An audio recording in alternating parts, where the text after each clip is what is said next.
Pues buenos días. Aquí estoy otra vez aquí arriba y casi que me hubierais hecho un favor si dice, como dice Eli, que no predique el que le tocara. Pero bueno, ya me había comprometido. Y la verdad es que doy gracias porque no me había puesto para nada de acuerdo con Eloy sobre la alabanza y me ha gustado mucho porque se ha centrado mucho en Jesús. Y de lo que yo quiero hablar esta mañana viene en parte a hablar sobre Jesús. ¿De qué vamos a hablar subiendo aquí arriba, no? Podemos hablar de fútbol o de otras cosas, pero no. Y he titulado este tiempo que quiero compartir con vosotros, El Dios que creías conocer. Y diréis, joder, si ya le conocemos todos, ¿verdad que sí? ¿Verdad que ya todos llevamos, muchos de nosotros, muchos años? Gracias, Conchi. Llevamos muchos años convertidos y, fíjate, nos hemos leído muchos, hasta incluso la Biblia de pe a pa. Pero todas estas reflexiones y lo que espero que Dios haya puesto en mi corazón para compartiros, viene a raíz de que a veces pensamos en Dios como con nuestras propias condiciones, por decirlo de alguna manera, ¿no? Si yo, por ejemplo, ahora pidiera que habláramos de Roberto Jove, Roberto Job. Para los que no le conocisteis, Roberto Job fue uno de los primeros misioneros aquí en Burgos, que fundó una iglesia, de la cual buena parte de los que aquí estamos fueron parte de esa iglesia. Y Roberto fue una persona que dejó huella. Pero como digo, si yo pidiera que alguien me hablara de cómo era Roberto, seguramente que cada uno tendríamos nuestra versión. Seguramente que cada uno, es verdad que coincidiríamos en muchas cosas. Roberto era un hombre de Dios, era un hombre que derramaba amor, era un hombre que siempre tenía la sonrisa en la boca, jamás, o yo por lo menos conmigo, nunca te juzgaba. Y posiblemente esas cosas coincidirían, pero luego habría gente que tendría más matices, ¿no? Y ya no digo nada de aquellos que conocieron a Roberto a lo mejor en su etapa de joven, que yo no le conocí, pero a lo mejor resulta que Roberto era un alocado que iba por la vida de juerga en juerga, no lo sé, estoy hablando por hablar. Y la gente que le conoció en ese tiempo, pues diría, hombre, Roberto era así o asado, era un juerguista, era no sé qué. La gente que le conoció en otra etapa, pues hablaría de Roberto, pues un hombre maduro, un hombre de Dios, un hombre muy sensato. Por eso digo que la percepción sobre las personas va cambiando. Y a veces me doy cuenta que la percepción que tenemos las personas sobre Dios también cambia. Pero una cosa quiero dejarte claro desde el principio, y es que Dios no ha cambiado ni cambiará. Dios no va a cambiar. Dios siempre ha sido desde el infinito hasta el infinito y más allá, siempre va a ser igual. Pero, ¿qué es lo que cambia entonces en nosotros? Está claro que la percepción de un hombre primitivo no era la percepción nuestra, ¿verdad que no? La percepción de un hombre primitivo que veía los fenómenos naturales y que no entendía, las grandes tormentas, los rayos, los relámpagos, todo eso de alguna forma le conmovía. Y esa parte espiritual que todos llevamos dentro le hacía pintar en cuevas, pensando que con eso de alguna manera agradaba a esos dioses que él no entendía, esos fenómenos ahí se tenía que mover algo divino, ¿no? Todo eso dio paso a que cómo agradas a unos dioses tan terribles, ¿no? Y ahí empieza el fenómeno de los sacrificios. Sacrificios que en general eran animales, pero en muchas culturas también eran humanos. No se nos olvide que el derramar la sangre era la esencia de la vida. ¿Cómo se podía agradar de alguna manera a esos dioses? Pues derramando esa sangre, ¿no? Y como digo, que no se nos olvide que en muchas culturas era sangre humana. Era sangre de guerreros, sangre de esclavos, guerreros capturados en las diferentes guerras. Era la forma de, como digo, de agradar a estos dioses, ¿no? Un Dios terrible al que solo se le aplaca con sacrificios derramadores de sangre. Pero resulta que esa tradición sacrificial viene de esos tiempos y llega un momento clave en la historia de la humanidad. Jesús se hace hombre. El Padre envía a Jesús, que es un hombre como tú y como yo, pero que tiene otra naturaleza, que es Dios. Y a partir de ahí todo cambia, porque Jesús es el último sacrificio para Dios, por lo menos los que hemos conocido a Jesús como nuestro Dios y Salvador, ¿no? El Padre, en su infinito amor, nos dice: ya no puedo demostraros de otra manera cuánto os amo, ya no puedo hacer más, os mando a mi Hijo unigénito, a Jesucristo, para que Él voluntariamente se entregue a este sacrificio del que hoy podemos disfrutar todos. Y digo disfrutar porque eso nos ha abierto las puertas del cielo a aquellos que hemos entregado nuestra vida a Jesús. Como digo, Jesús es el inicio de una nueva era porque es Dios mismo hecho hombre. Y Dios se ha mostrado tal cual es. Si cogemos la palabra en Juan 5:19, dice: en verdad os digo, el Hijo no puede hacer nada por su cuenta sino lo que ve hacer al Padre. Porque todo lo que el Padre hace, también lo hace el Hijo igualmente. Juan 8:19. Ellos le dijeron: ¿dónde está tu Padre? Y respondió Jesús: ni a mí me conocéis ni a mi Padre. Si a mí me conocieseis, también a mi Padre conoceríais. Y finalmente en Juan 14:6-7 dice: Jesús les dijo: yo soy, eso que conocemos todos, el camino, la verdad y la vida. Y nadie viene al Padre si no es por mí. Si me conocéis a mí, conoceréis también a mi Padre. ¿Dónde voy con esto? Solo hay una forma de saber cómo es Dios. Solo hay una forma de saber cómo es Dios. ¿Sabéis cómo? Pues es muy fácil. Sabiendo cómo es Jesús. Sabiendo lo que nos enseña Jesús. Porque Jesús es Dios. Y a veces...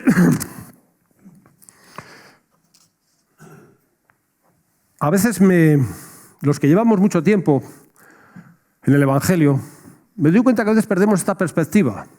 A veces, no digo siempre, ¿no? Nos centramos más en lo que hay alrededor de Jesús y no tanto en Jesús.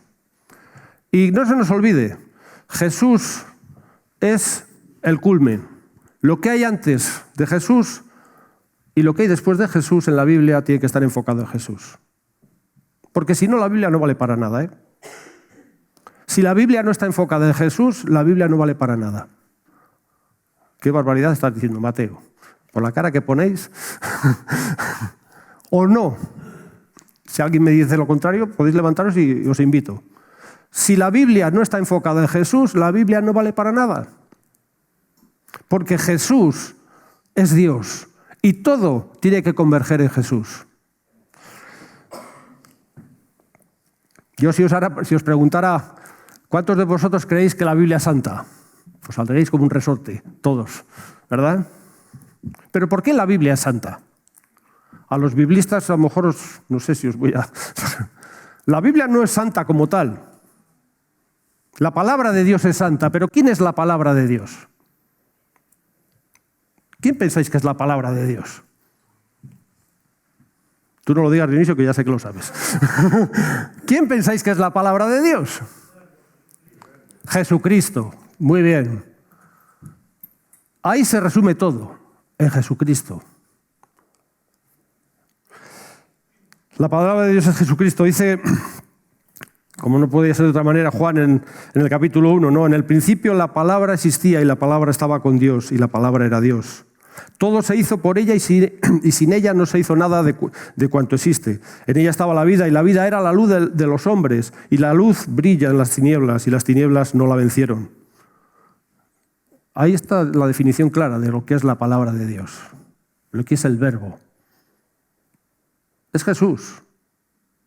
Todo lo demás acompaña, pero es Jesús, la palabra verdadera. Como digo,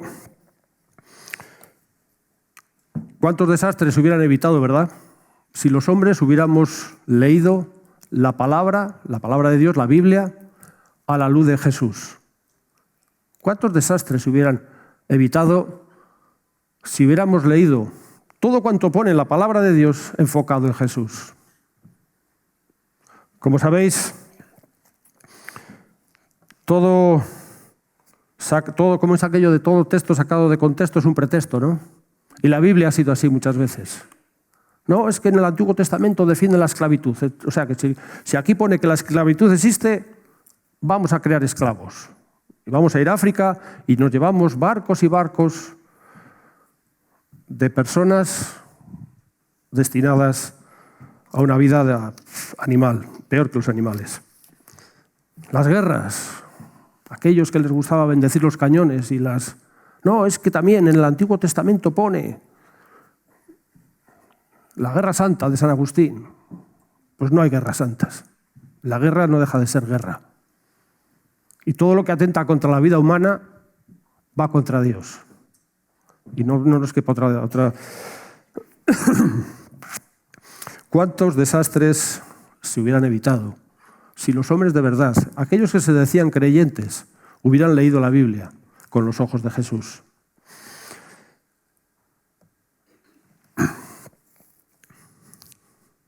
Pero entonces, ¿cómo nos enseña Jesús que es Dios? ¿Cómo pensáis que nos enseña Jesús que es Dios? Si leemos los evangelios, este Jesús de verdad, este Jesús que no es el Jesús ese que nos han enseñado muchas veces, con el pelito largo, la barbita y bien cuidado, y que parece más un poco pastoso, que todo lo habla así con... No, yo hablo de este Jesús que es capaz de coger un látigo y echar a los comerciantes que estaban tratando con las cosas de Dios, negociando con las cosas de Dios.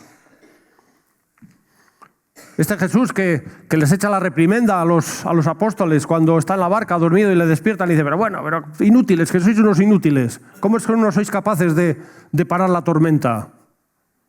Jesús tenía genio, Jesús tenía carácter. Pasa que, le digo, a veces nos lo han mostrado como el típico santurrón, un tanto bobalicón. Pero Jesús, cuando le preguntan con el tema de Herodes, dice, decidle a esa zorra. Para decirlo eso de Herodes, había que tenerlo. O sea, como digo, Jesús no era solamente el típico que hablaba así como cuando estás así un poco adormilado, no sé qué, así en plan de paz. Jesús era una persona que cuando estuvo en la tierra tenía su carácter. Y las cosas que no le agradaban las decía.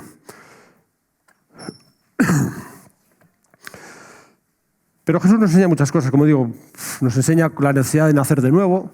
Cuando llega Nicodemo, ¿verdad? Y le dice, no, es que si no naces de nuevo, no te sirve. Y como Nicodemo que le contesta, ¿no? Le dice, ¿cómo voy a volver otra vez a meterme en el vientre de mi madre si ya soy...? Y le dice, no, es que el nacimiento que yo te estoy diciendo es de otra naturaleza, no es humana. Jesús enseña que Dios no está en lugar hecho con manos de hombre, ¿verdad? A Dios no le hace falta estos muros. A Dios no le hace falta catedrales, no le hace falta iglesias, porque Dios mora en el corazón de aquellos que le dejan morar en Él. Dios nos enseña muchas cosas. No necesita, por ejemplo, un pueblo o una clase social, ya no necesita el pueblo escogido, porque Jesús nos ha abierto a todos, absolutamente a todos, incluso a aquellos que a lo mejor no te agradan, nos ha abierto a todos el camino hacia el cielo. No hace falta una clase sacerdotal para relacionarte con Dios. Cualquiera que acepta a Jesucristo como su Señor y Salvador puede estar en conexión directa con Dios. Nos dice lo que es importante y lo que no es para la vida. Ahora que prima tanto el tener dinero, el realizarse, el tener una posición social. Pues resulta que Jesús nos dice, te estás preocupando por las cosas que no valen para nada. A nivel de la gente de tu alrededor, sí. Pero delante de Dios ni te va a dar eso la felicidad, ni te va a hacer realmente ganador de entrar en el cielo. Como digo ahora también que está tan de moda el tema de la felicidad. Ahora resulta que la gente le ha dado por eso de la felicidad y cada día sale un vocero que te dice cómo tienes que hacer para ser feliz. hacer de ejercicio, tener relaciones sociales, tener un buen puesto, bueno, una serie de tonterías, bueno, que pueden ser válidas, no digo que no, pero es que resulta que muchas de estas cosas, como ya he dicho muchas veces, están en la Biblia. Dice, no seas negativo, sea optimista. Y resulta que llevas una etapa de vida que te sale todo mal, que has perdido un ser querido, que te has quedado en el paro, pero sé optimista. Jesús no te dice que seas optimista. Jesús te dice, pon tus ojos en mí y vamos a tirar para adelante. Pero no dice eso de, no, sé optimista, como que fuera tan fácil. No tengas envidia, porque si tienes envidia, te va a salir la enfermedad esa de la úlcera. No seas orgulloso. Todo ese tipo de cosas. Resulta que Jesús ya nos lo dijo hace 2000 años y a lo mejor no nos hemos enterado, incluso ni tan siquiera los cristianos. Descansad, que mi yugo es ligero, ¿verdad? Dice Jesús. No os afanéis por las cosas de este mundo porque tenéis un Padre que ya os cuida. No veis los lirios del campo y tal. Tantas cosas que nos dice Jesús y a veces se nos olvidan también, incluso como cristianos. Todo esto es una pequeña parte de todo lo que nos enseña Jesús, ¿verdad? Porque cuando lees Jesús es que no para. No para, es que es un manual para la vida increíble. Pero muchas de las cosas que Jesús nos enseña lo hace a través de las parábolas. Las parábolas porque en ese tiempo era la forma más fácil de llegar al corazón de las personas, ¿no? Era lo que entendían, era gente de campo, era gente humilde, no se la podía hablar ahí con tecnicismos ni cosas raras. Pero las parábolas encerraban una sabiduría increíble. Y si vamos una por una, seguramente que la mayoría de las veces vemos que lo que Jesús nos enseña de Dios es que Dios es amor. Dios es amor. Y ahí se resume todo. Tenemos un Dios que nos ama que ni nos podemos imaginar. Estés pasando el tiempo que estés pasando, sea duro, sea difícil, sea un tiempo de depresión, de angustia, sea un tiempo en el que a lo mejor no ves color por ningún lado, Dios te ama profundamente. Y como vuelvo a decir, te ama que es que no te lo puedes ni imaginar. A veces queremos comparar el amor de Dios con el amor de nuestros padres. No, Dios te ama mucho más allá. Mucho más allá. Yo no lo entiendo. Algún día, cuando esté en su presencia, espero que me lo explique, ¿no? Cómo siendo criaturas tan inútiles, yo hablo por mí, yo sé que algunos sois muy perfectos. Siendo tan inútil, Dios me ama tanto. Mirad, cuando yo me convertí a esto hace ya 36 años, ahora me estoy acordando. Una madrugada entre el 12 y el 13 de octubre, había sido el Pilar, había estado en una boda, bueno. Yo me desperté de madrugada y no me digáis cómo, pero cogí una Biblia que tenía de la época de las comunidades, que me había regalado José Luis González, que algunos le conocisteis, de los viejos. Y me puse a leer esa Biblia, que yo la había leído muchas veces, pero no tanto para conocer a Dios, no. Yo lo que quería era tener argumentos para ir contra aquellos que me hablaban de Dios.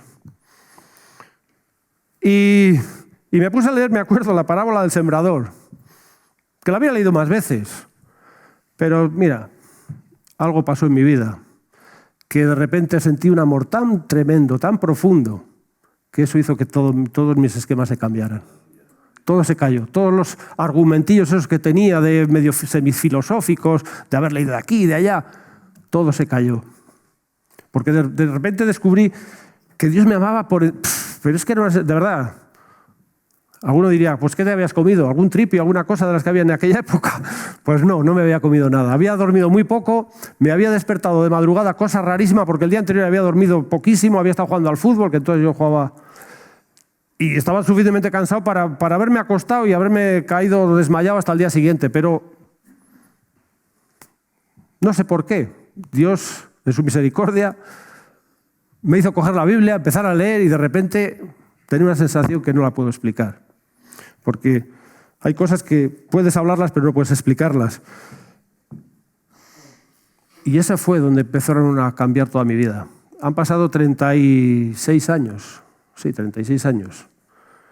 Y aquí estoy, doy gracias a Dios, porque me ha ido bien. Y irte bien no quiere decir que no tengas cosas difíciles y duras en la vida. Hay cosas que son difíciles y duras de tragar en la vida, pero sé que Dios siempre ha estado conmigo y va a estar. Incluso si yo me aparto, Él va a estar ahí.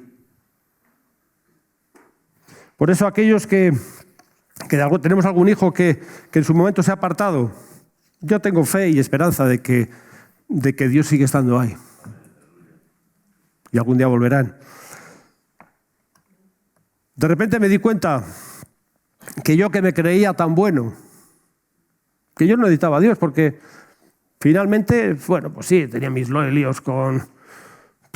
yo con 15 años había empezado a fumar algunos porritos, unas cosas, lo típico que era en aquella época, ¿no? La gente que andábamos por la calle. Había tenido mis novias, pero tenía mi trabajo. No, con mi padre no me llevaba muy bien, pero bueno, ahora que soy padre lo entiendo, le entiendo a mi difunto padre, ¿no? ¿Cómo te vas a llevar bien con alguien que está todo el día de fiesta, para acá, para allá, y hace lo que le da la gana, pensando que él es que tienes todos los derechos, ¿no? Pero, como digo, en un momento Dios me enseñó que mi vida estaba vacía, que mi vida no tenía nada. Sí, tenía un trabajo, era un tío joven, tenía salud, bueno, pero no tenía nada. Mi interior, mi corazón estaba vacío. Tratabas de llenarlo, pues eso, con tonterías. Y de repente Dios me mostró que la vida era mucho más, que hay un área espiritual en todas nuestras vidas, que tú la puedes llenar con otras cosas, pero eso siempre quedará vacío. Que hay un área espiritual que solo la puedes llenar con el que te ha creado. Ese que dice que nos ha hecho a su imagen y semejanza. Y eso solo lo llenas con Dios. Porque si no está Dios, podrás buscar en el alcohol, en el trabajo, en la familia, en las drogas. Podrás buscar en muchos sitios, pero el vacío seguirá estando ahí. Porque solo ese hueco de nuestra vida solo lo puede llenar, como digo, aquel que nos creó. Y aquí viene otra parte, ¿no? Que quiero que sea un poco la introducción sobre algo más que voy a contar. Hay mucha gente que se cree que no necesita a Dios porque ya es buena. Yo sé que aquí no hay nadie de esos. Y si hay alguno, le cortamos la mano. Hay mucha gente que se cree que no necesita a Dios porque, bueno, ¿para qué necesito yo a Dios? Si yo soy una persona honrada, una persona que en mi trabajo me esfuerzo, que todo lo que he conseguido ha sido a base de echarle ganas, nadie me ha regalado nada, soy una persona educada, soy una persona amable, nunca he tenido conflictos con la policía ni con ningún tema de seguridad. ¿Para qué necesito yo a Dios? Y hay alguno que tiene incluso algo más. Dice, y encima soy creyente. Ya lo tienes todo. Ya estás completo. ¿Para qué más? Y ahora viene, como digo, la segunda parte, la que aprendemos de Dios. Que Dios es amor, pero también es justo, ¿verdad? ¿Verdad que eso nos lo han recordado muchas veces? Dios es amor, pero también es justo. Mirad, cuando yo me convertí, uno de los primeros, claro, en mi inmadurez, argumentos que tenía era decir, no, Dios, claro, por supuesto, Dios es real. ¿Por qué? Porque mucha de la gente, perdonad, que se me está quedando la boca. Yo decía, claro, la gente mala de verdad, tiene que ir al infierno, tiene que haber un infierno. Yo pensaba en los distintos dictadores que ha habido estos últimos años, ¿no? Ya sean de un signo o de otro, ya no voy a entrar en, yo qué sé, el amigo Paco Franco, que durmió en su cama tranquilamente cuando había sido un genocida prácticamente, ¿no? Fidel Castro, yéndome al otro lado, parecido. Y así tantos, ¿no? Decía, esta gente, claro, ¿cómo se va a morir tan tranquilos? Y luego ¡hala! Paz y aquí. Y no, claro, ahí está claro que Dios existe porque existe el infierno. Mi deseo y mi anhelo de venganza era tan grande que ahora, que luego con el tiempo y con algo, supongo que algo más de madurez y con la experiencia que me han dado todos estos años, sobre todo entrando en la prisión, uno se da cuenta que muchos de esos que consideramos malos no se diferencian apenas de nosotros, ¿eh? A veces pensamos que los malos son como de otra raza. Estos no, los malos. Pero es que los malos somos tú y yo. Porque lo llevamos en nuestra naturaleza humana. Lo arrastramos, va en nuestra genética. Santos no hay más que uno, dice la palabra, ¿no? Como digo, aprendí que esos que llamamos malos no se diferencian apenas de mí, salvo que tal vez yo no he estado ni en el momento ni en el lugar preciso para haber acabado como acabaron esta gente, ¿no? O tal vez he sido más afortunado y no he tenido las condiciones de vida para hacer lo que ellos han hecho. Y con esto, ojo, no estoy justificando a la gente que ha hecho el mal. Lo que sí que digo es que tenemos esa naturaleza que cualquiera en un momento dado podríamos estar en la prisión. Un día has salido a cenar y te has tomado pues vino normal para cenar y a lo mejor has bebido un poquito más. Y resulta que bajas con el coche y has atropellado a una persona que estaba pasando por un paso cebra, te hacen el soplido y perfectamente puedes estar ahí abajo. Eres un tío educado, formal, pero un día se te ha ido un poco la mano con el alcohol, un poco, yo no digo que vayas borracho, y has tenido la desgracia de atropellar a una persona y te han hecho el soplar. Pues si has matado a esa persona, que harta desgracia tiene que ser, estás ahí abajo. Cuando digo ahí abajo es en la cárcel, es que aquí en Burgos la cárcel cae para allá abajo. Con esto, como digo, no quiero exculpar a nadie de lo que ha hecho, pues soy un firme defensor del libre albedrío que Dios nos da y de la elección que cada uno hace en cada momento de su vida. Pero lo que sí que quiero decir es que todos, absolutamente todos, acarreamos la misma naturaleza pecadora que en un momento concreto nos puede inducir a hacer lo que otras personas han hecho y por lo que están pagando. Y todo esto, ya sé que aquí no hay nadie, que aquí todo es santidad, pero es lo que os digo, no pensemos, sobre todo la gente que hemos entrado, y aquí hay bastante gente que en un momento dado fue voluntario en la prisión, que todo el mundo que está allí son malos de necesidad. Y resulta que la justicia de Dios no tiene nada que ver con la justicia de los hombres. Fíjate tú por dónde, que yo que quería un Dios de estos que fuera cañero, porque claro, yo soy bueno, yo soy santo, a mí no me iba a hacer nada. Pero a los que vienen detrás, pues que les azurre, que les zurre bien. Pues resulta que Jesús nos enseña a un Dios que es que no tiene nada que ver con la justicia que yo pensaba y que muchos de vosotros pensáis. Jesús le escuchaba, por cierto, tengo que hablar contigo, Connie, un pastor que le sigo y que me encanta, que es Dante Gebel. Digo de Connie porque es argentino y la he visto en una foto que está con él. Y en una de sus predicaciones contaba que estaba leyendo una novela cristiana, y contaba que dice que había todo un reguero de justos esperando que las puertas del cielo se abrieran para tomar su merecida gloria, que no es que se hubieran ganado, porque se gana por gracia, pero de alguna forma se la merecían.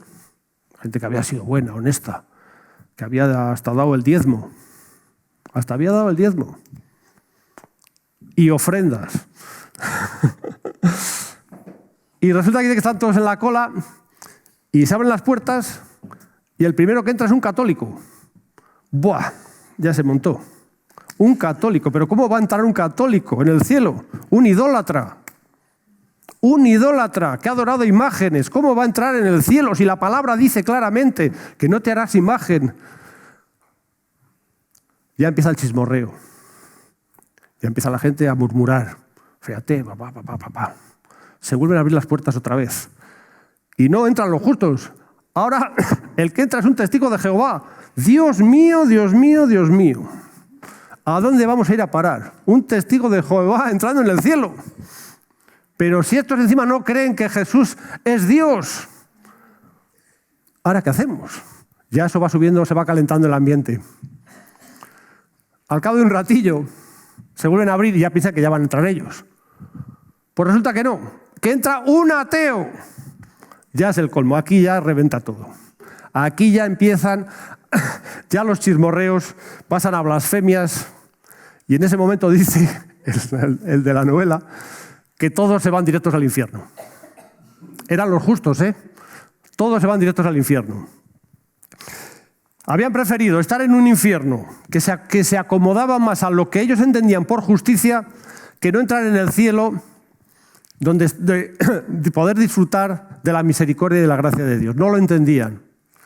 Y por eso dice que en ese momento estaban sufriendo el juicio de Dios y no se estaban enterando. Dios les estaba probando. Y todo esto me venía, como voy de tiempo, me venía a cuento porque si bien no es más que una novela, esto no viene en la Biblia. Pero sí que viene en la Biblia el juicio de las naciones, ¿verdad que sí? ¿Os acordáis de Mateo 25, del 31 al 46? No os lo voy a leer porque es muy largo. ¿Os acordáis? Todos que habéis leído la Biblia, ¿qué dice? Que cuando llegue el juicio final, ¿cómo va a ser? Entrarán aquellos que dieron muchos cursos de teología, aquellos que leyeron la Biblia muchas veces, entrarán aquellos, o dice otra cosa. A mí este texto siempre, que es un texto que dice Jesús, que viene de Dios mismo, me llama la atención. ¿Por qué? ¿Qué dice? Porque tuve hambre y me diste de comer. Me faltó refugio y me diste hospitalidad. Estuve preso y fuiste a verme a la prisión. Tuve hambre y me diste de comer. Todos. Y claro, ¿qué dicen los justos? Dicen, pero ¿cuándo te vimos? Dice, pues cuando le diste a cualquiera de estos pequeños, a mí me lo estabais haciendo. Como veis, son todo muestras de amor. Aquel que no tiene para beber, le doy de beber. Aquel que no tiene para comer, le doy de comer porque puedo. Y comparto, y soy generoso. Es curioso, ¿no? Como este texto a veces se nos olvida. Y pensamos que hay que ser bueno para ser salvo. A mí me da miedo alguna vez cuando escucho a algún hermano diciendo quiénes son los salvos y quién no van a ser los salvos. Yo tengo uno de mis versículos preferidos que está en Corintios, es ese que dice, ¿cómo es? Si crees estar firme, mira que no caigas. ¿Cómo es? Ahora se me ha ido el santo al cielo, perdona. El que crea estar firme, mira que no caiga. Y eso me lo aplico. El que crea estar firme, mira que no caiga, ¿no? Pero por eso digo que a veces me da pánico cuando escucho a hermanos decir, no, es que este no va a ser salvo. Y aquel otro, Pero ¿quién somos nosotros para decidir quién va a ser salvo y quién no va a ser salvo? No es que la palabra dice, no. La palabra dice estas cosas. No me las estoy inventando. Y dice que si has amado, entrarás en el cielo. Si no has amado, ya puedes haber asistido a todos los seminarios, a todas las conferencias evangelísticas y a todo lo que tú quieras, que no entrarás en el cielo. Eso es lo que dice la palabra. No me lo estoy inventando, ¿eh? Mateo 22, 36 al 40 dice, en una ocasión un fariseo, queriendo poner a prueba a Jesús, le preguntó, ¿cuál es el mandamiento mayor de la ley? Él le dijo, amarás al Señor tu Dios con todo tu corazón, con todo tu alma, con toda tu mente. Este es el mayor y el primer mandamiento. Y luego dijo la segunda parte. Y el segundo es semejante a este, amarás a tu prójimo como a ti mismo. Y de estos dos mandamientos penden toda la ley y los profetas. Es decir, toda la ley y los profetas, es decir, todo lo que era la Biblia conocida, Jesús lo resume en dos cosas. Amar a tu Dios con todo tu corazón, con todas tus fuerzas, con toda tu mente, y amar al prójimo, que finalmente es la imagen, son los que tienen aquí parte de Dios en la tierra. Porque somos imagen estamos hechos a su imagen y semejanza. Dios no te gratifica según haces o dejas de hacer. Dios no tiene una justicia retributiva, mal que nos pese. Dios no es de los que si haces el bien te doy una bendición, pero si haces el mal te doy con el garrote. Dios no funciona así. Lo de Dios es que es increíble. Dios te lo ha dado ya todo por gracia y ya no hay más donde lo quieres aceptar, lo aceptas. Hay gente que piensa que no, que por gracia no quiere nada, que se lo tiene que ganar. Pues te estás olvidando de la esencia de Dios. Dios te lo da y dice, toma, que es para ti.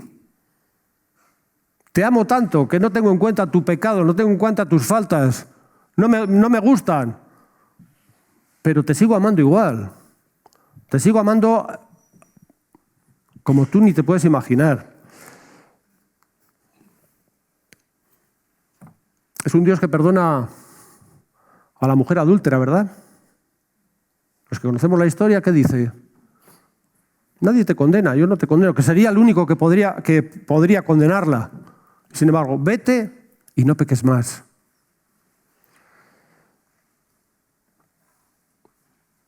Perdona en el último instante al ladrón ese que tiene al lado, cuando le dice, hoy estarás conmigo en el paraíso, en el último momento de su vida. Y Dios le dice, no te preocupes, que lo que hayas hecho me da igual. Tú confías en mí, que yo soy tu Salvador, pues hoy estarás en el paraíso. Un Dios que paga lo mismo al obrero, la parábola, verdad, del obrero, esa que claro, como para no mosquearse, que va a contratar en la plaza de los pueblos, como se hacía antiguamente, y dice que llega el capataz o el que contrata y dice, a ver, ¿quién me hace falta tantos? Venga, montar que vamos a trabajar. Y uno dice que va 1 hora y sigue recogiendo gente. Y hay alguno que le coge a última hora, 1 hora solamente. Y llega la hora de cuando baja el sol, cuando hay que ir a pagar. Y claro, los que han trabajado 8 horas piensan que, bueno, pues aquí ya me llevo un dinerito. Pero es que resulta que el que ha trabajado 1 hora también le paga lo mismo. Pero ¿qué justicia es esa, verdad? Pues resulta que a lo mejor resulta que es que Dios sabe que el que ha trabajado el último tiene tanta necesidad como el que ha trabajado el primero. Y no mira tanto la cantidad, sino mira el bien que tiene que hacer a esas personas. Pero claro, nosotros lo vemos, a tanto la hora, tanto. Si está trabajando solo 1, que hubiera trabajado más. Y Dios, sin embargo, dice, no. Incluso le recrimina, ¿no? Y dice, bueno, ¿y quién eres tú?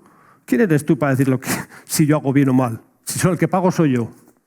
¿Quién somos nosotros para decir a quién condena y a quién no? Si es Dios el que tiene el poder, el que tiene la sartén por el mango. Somos cualquiera de nosotros los que podemos decir, no, Asun no. Asun, esta no puede entrar. Perdona, Asun, no te quiero. Te digo porque estás aquí. ¿Quién somos nosotros para decir quién sí y quién no? No, es que la Biblia dice... Dime lo que dice Jesús.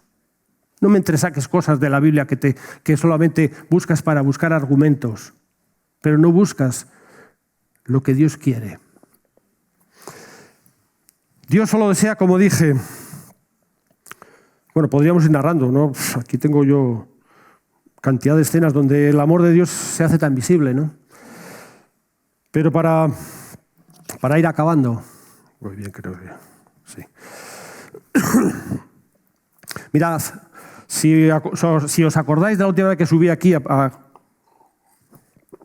compartir, os dije lo que yo deduzco y lo que Dios me habla a través de la palabra, que solo Dios desea que camines a su lado. Dios no te pide que que te fustigues como estos que salen en Navidad, en Semana Santa, así en las espaldas, ¿sabéis? ¿No? Hay en La Rioja.